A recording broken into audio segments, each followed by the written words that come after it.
Frein, one of the FBI's most wanted fugitives, has finally been caught. He allegedly killed a Pennsylvania state trooper, then vanished into the woods, touching off a frustrating and dangerous game of cat and mouse with police, an exhaustive manhunt lasting more than a month. Entire communities advised to stay indoors, schools shut down. And tonight, ABC's Lindsay Janis tells us how police finally got their man. Tonight, a 48-day manhunt over at last. Accused cop killer Eric Frein finally taken alive. Shown here in the first photos of him in custody, bloody-nosed and somehow clean-shaven. We have stated that early on that we would not rest until his capture was made. And I am so pleased to be able to say that tonight we have made that major step that has to be taken down the path to justice. The desperate search for the fugitive came to an end tonight when Frein was discovered hiding near an airport hangar at Birchwood Pocono Air Park, captured without a shot fired.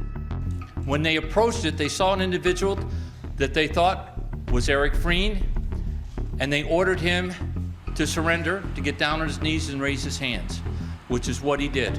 It is a hard-won victory for Pennsylvania police. You never know where you're going to find someone like this or how. Many were thinking they were going to find him deep in the woods. And there he is, right near an airport, clean-shaven. Maybe that was the disguise. Eric Frein is a self-described survivalist and a war reenactor. It's not Vietnam. We're in the middle of Pennsylvania. We're in a Revolutionary War fort. It's not a place to really try and reenact a battle. He has terrorized northeastern Pennsylvania for over a month, eluding capture somewhere in these dense woods.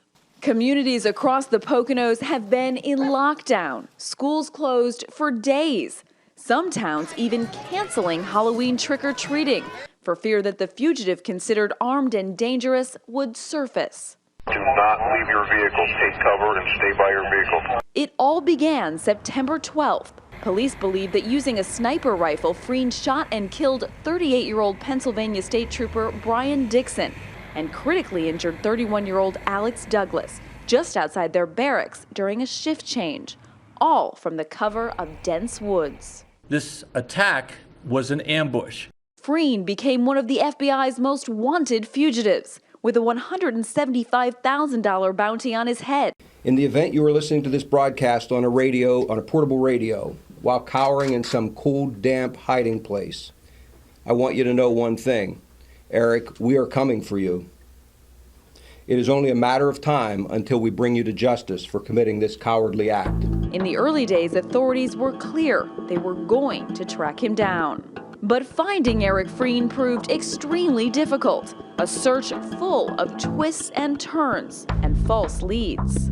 The first clues: Frein's abandoned Jeep found only 2 miles from where the shooting occurred.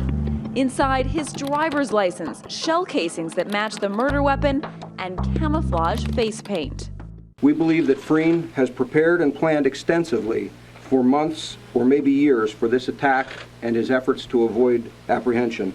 As heavily armed SWAT teams swarmed the woods, schools were closed across the search area. Just to give you an idea what these searchers are up against, that police officer is roughly 75 yards away from me. I can hardly see him, and getting to him quickly through these trees would be even harder. More and more clues about Frein's location began to surface in the woods.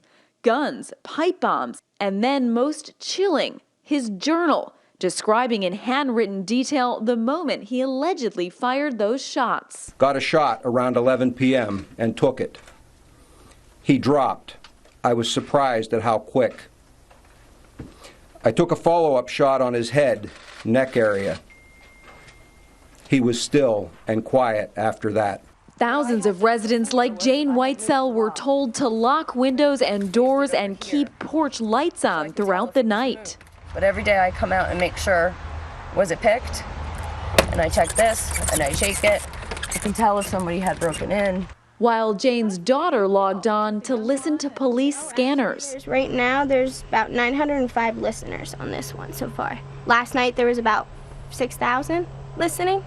Then, on October 17th, a woman out for a walk says she came within 15 feet of the armed man as he emerged from the woods near his old high school.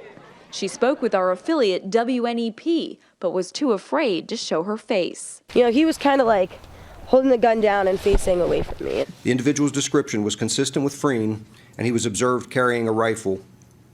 The individual's face was covered with mud. Others thinking of how they would protect themselves. Have you thought about what you'd do if you see him in your backyard? I don't think he stands a chance if he comes in my backyard. At last tonight, weeks of terror end in a capture pulled off without a shot fired. He was turned over to the Pennsylvania State Police. Corporal Dixon's handcuffs were placed on him, and he was put in Corporal Dixon's car. An end to the hunt that raises questions. What happened in the 20 miles between the scene of the crime and where Frein was captured? My guess is he's probably been indoors at other locations. It was either probably not eat and potentially freeze to death or find indoor shelter. Desperateness sets in even with the most hardened fugitive. With the accused cop killer in custody tonight, the residents of this area can breathe a sigh of relief. Let me assure you, from everybody here, justice will be served. And perhaps some